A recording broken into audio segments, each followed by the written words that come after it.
years, they've been met with a lot of police brutality, like tear gas, water cannons. Their entryways have been blocked, and it's become a massive issue that I think a lot of people are beginning to recognise as a problem. I mean, Vice has reported on it, BBC News has reported on it, ITV's reported on it now, so it is gaining traction. But I feel like we're not still there yet, and there's not, day to day, there hasn't been loads of progress made because the farmers are still there. Sure. How do you think it actually got to this stage? Like, obviously, every uprising has to have tensions that have been building for some considerable amount of time. So is that the case here, or is it a bit of like a sudden thing? Well, again, bearing in mind, like as Simran just said, suicides have been happening for many years, and in this case, well over 20. And, you know, the party that's currently the governing government in India is the BJP currently, and they've only been in power for the last 5 years. So realistically, you know, like these suicides, as many as like 3,507 suicides have happened since 2000 to 2011. So bearing in mind, the BJP haven't been in power all that time. So this has definitely been a long-standing problem from generations ago. And I guess I wouldn't necessarily know where it exactly started, but it has to always do with the government. It always has to do with making more money than you can actually give off. And in this case, realistically, the whole thing is because the government want to have more control of what happens in terms of farmers. All they want to be able to do is have minimum support prices that actually give them a living wage, is all they're asking for. And in this case, what's happening is they want to be able to sell directly to private firms, and farmers are not being able to be given that right. So Modi, who is basically the Prime Minister of India, is basically saying, actually, we need to have licensed middlemen, which is basically, they're the ones who are going to take a significant part of the stake. And they're going to be like, right, we're going to make more money off of this, and farmers in India basically going to have to live on nothing.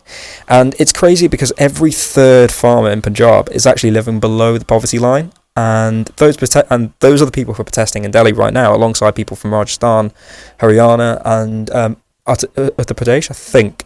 But I think the fact that small and medium farmers that will definitely struggle with this, and I think that all they're asking for is, again, like I say, living wage.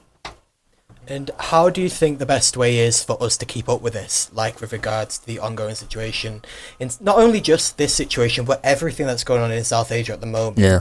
Because obviously, it's easy to just like go onto any news website, like World News, and see what's going on, but it's not always going to be reported. So how do we keep up to date, and also how do we find information that we know is trustworthy, that we know isn't fake news, basically? That's a sticky one. I think it is really easy to get confused with what's real and what's fake, because I have seen a few things come out in the last 24 hours really saying that it's like the biggest protest in the world in human history and stuff, and I just don't think that's true, because the numbers they were given don't seem real at all. And I think people reposting stuff like that sort of does discredit the issue a little bit, because obviously if you're reposting fake news, marketing it off as true, like obviously that's an issue and that can't run. But in terms of what we can do, I think there's a lot of infographics going around on social media. There's a lot of things to repost. There's a lot of images that very, like, they're a little bit graphic. They're very thought-provoking. But those are good to repost. Like BBC News did the post, and there's a picture of a farmer being hit.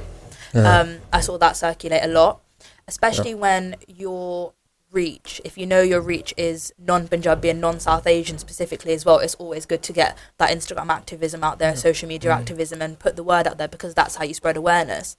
But I think it's important for people to realise that they're not just limited to Instagram activism, that there's different ways that they can donate and help. So there's like Khalsa Aid, there's Kisani Support Aid, there's Kisan Support Fund. Those are all really good charities that are actually helping on the ground in India, and they're helping the farmers there. So like I've donated to Khalsa Aid myself, and like I've put the link in my bio, and I've directed people there if they would like to donate. I know a lot of Sikh influencers on social media have done like raffles and like giveaways and stuff where you put money in, and then obviously like it all goes to a good cause. And they've all been like collecting quite large sums of money for these places. So there's a lot more you can do outside of social media as well, while social media is still very important though for awareness.